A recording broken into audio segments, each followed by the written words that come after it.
What's going on, guys? It's me, Nick Desjarlais. Welcome back to the channel Vibe Nick, where we're doing tech and gadget reviews. Today we're back with my favorite brand, DJI, and they have their new upgrade, the OM5. Is it good? Is it really worth the upgrade? Well, smash that subscribe and like button to join along, and we're gonna go back to the office and check it out.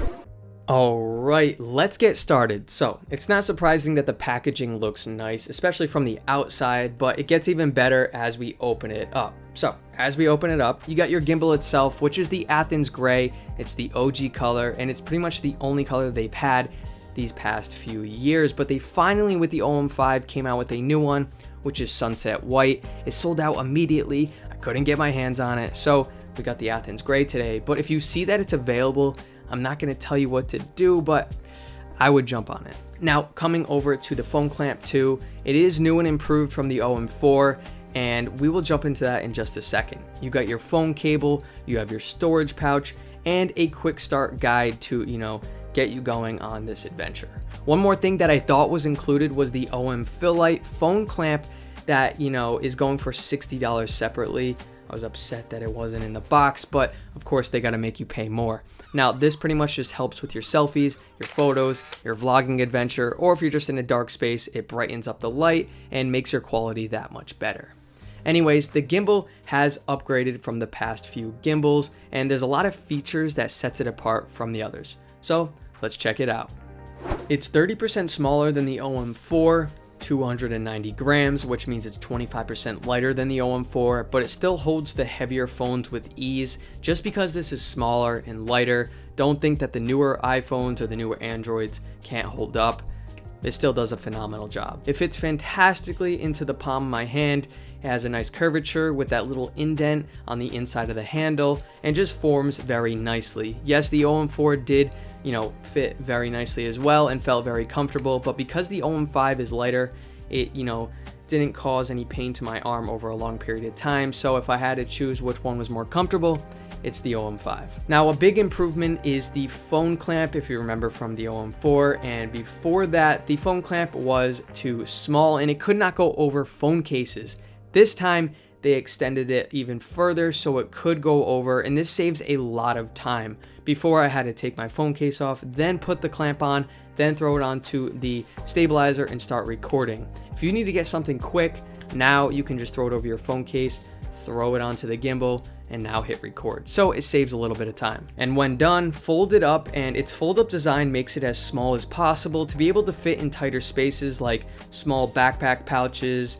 If you have gym shorts or something with larger pockets, this should be able to slip in just fine. So I'd say it's the perfect size. The biggest upgrade here is the built-in extension rod, and it's a little tough to extend. At your first time doing it, you might think you're going to break it, but no, just pull it pretty hard and it should extend an extra 8.5 inches, and this opens up a lot of things, solving a lot of problems as well. So you can get better low angle shots. Instead of having to crouch down and break your back, you can just extend your arm down.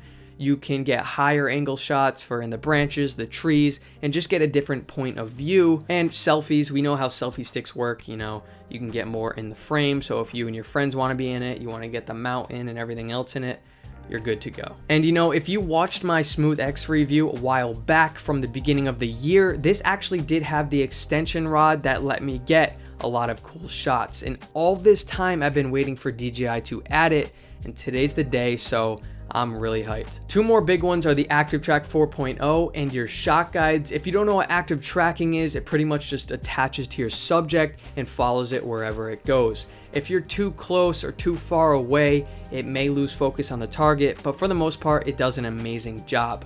Previous versions were the 3.0, but OM5 took it a step further, and now they have the Active Tracking 4.0. And there was a big difference here. The reaction time was a lot quicker, and it just had a less chance of losing focus from the target.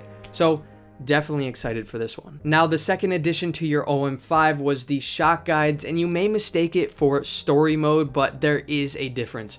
Story mode, you just take a bunch of quick clips and it mashes it together for you, making an automatic edited video. And this is great for beginners, but it kind of takes away that post-production work. Now, shot guides are a bunch of video examples that you can watch and you can copy exactly as they do and hopefully be happy with your results. Mostly everything else is the same as the OM4. So the OM5 has the 3-axis gimbal, giving you that full motion, allowing pan, roll, and tilt. It has a nice strong magnet up top, so your phone is nice and secured. I know you're probably skeptical about a magnet. Is it gonna fall off? No, this is very strong. It's not going anywhere, I promise. Down below is all your buttons. You have your joystick, you have your record/photo button, your camera switch button, or you can double tap to go from vertical to horizontal, your power button and mode button to, switch between photo and video, or you can change the settings to have it pull up multiple options other than photo and video, such as, follow, tilt locked, FPV, spin shot, right?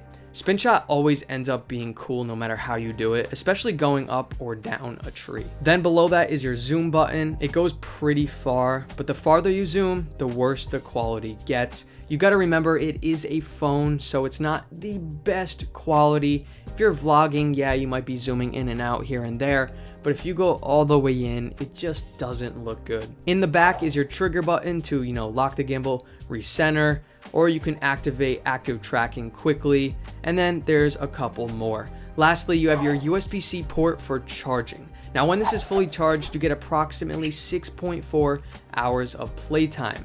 Nick, it's only 6.4 hours of playtime? That's it? Yes, and I know the OM4 says it gets 15 hours, so this is a dramatic drop in battery, but you gotta think, you're probably only gonna use this for what, 30 minutes, an hour, maybe even 2 for the day, okay? If you're somebody who uses this all day, if that's your job, then you might want to drop down to the OM4. But think again, if this is your career, you probably have a very expensive camera, a very nice gimbal, such as the Ronin or somewhere along those lines. But if you think this is for you, look at the rest of the awesome features they give you. So besides photo and video, you got Pano, which is your 3x3 shot. For Pano, you have your 240 degrees for wider angles, and the most popular one being Clone Me. Lots of fun using this mode. You can get very creative, putting all 3 of you in one picture. And here are the results.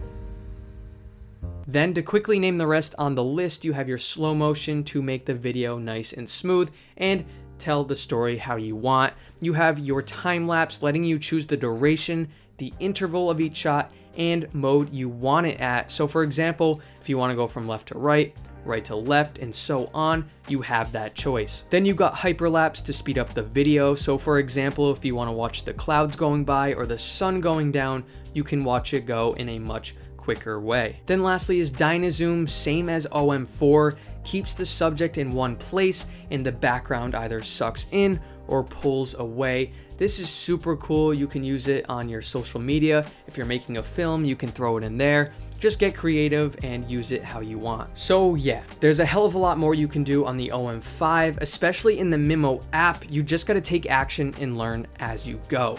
DJI definitely upgraded here, and I think the majority of you should go for it. Unless you like that heavier feel with, a longer battery life, drop down and stay with the OM4. I appreciate you for watching. Smash that subscribe and like button to join along on this journey, and I'll see you in the next one. Peace.